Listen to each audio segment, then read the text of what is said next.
Hello, guys. So I've been using a Regus virtual office for a while now, and honestly, it's been a real mix of good and bad. On the positive side, the locations are great. I had access to places like Fort Myers in Florida, Syria Sabah in Malaysia, and even Lugano in Switzerland when I traveled, which felt really professional whenever I needed to meet someone or just use a proper workspace. Having this flexibility is especially helpful if you run a small business or Shopify store and need temporary offices in different cities for client meetings, product launches, or photo shoots. The trust score overall looked solid at around 4.3, and at first, I felt confident I was paying for a reliable service.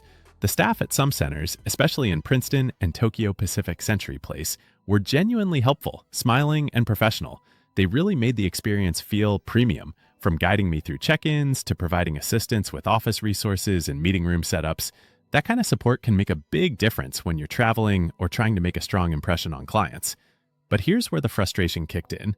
When I tried to use the Regus Tejas Arcade in Bangalore for my company registration, it turned into a nightmare. The entire reason I was paying about 4,704.48 rupees per month was to have a legally compliant address for my new LLP. The Ministry of Corporate Affairs requires a utility bill in the landlord's name, but Regus provided bills in the name of the building's individual owners. That made the documents completely unusable.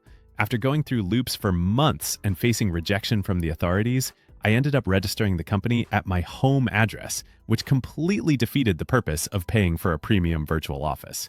For anyone running an online business or registering a company remotely, this is a critical warning. Your virtual office may not be legally recognized for official purposes. The bigger shock was finding out their GST registration documents for that center were materially incorrect. The floors were listed wrong, saying second and third when the office was actually on third and fourth. And even the PIN code was incorrect, listed as 56,001 instead of the real 56,001.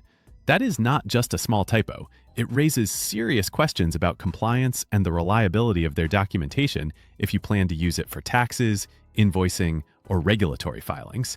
When I showed the Regus management the evidence, they deflected and told me the agreement was just for office space and not company registration, which honestly felt like an absurd excuse. A legitimate, registrable address is exactly what you expect when paying for a business center, especially at this price point. For entrepreneurs looking for credibility and compliance in business registration, this could be a deal breaker. Another issue was billing. I noticed they sneakily rolled me into a month-to-month contract with higher fees even after I clearly opted not to auto-renew. My rate went up by more than 30% without any real conversation. When I contacted the center, no one returned my calls.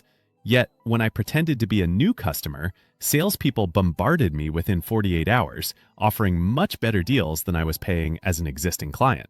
That really showed me they value new signups more than retaining customers, a common frustration for small business owners who rely on predictable costs for budgeting.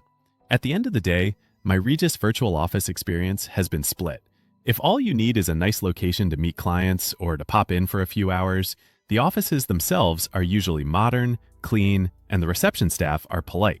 But if you actually need a legally compliant address for registration or want transparent billing, then you should be very careful.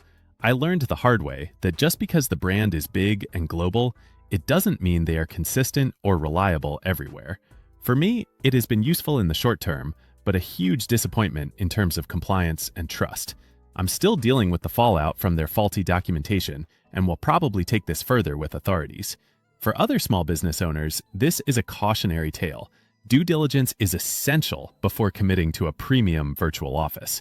If you plan to use Regus, do extreme due diligence first, because the address you are paying for may not even be valid in the way you need it to be.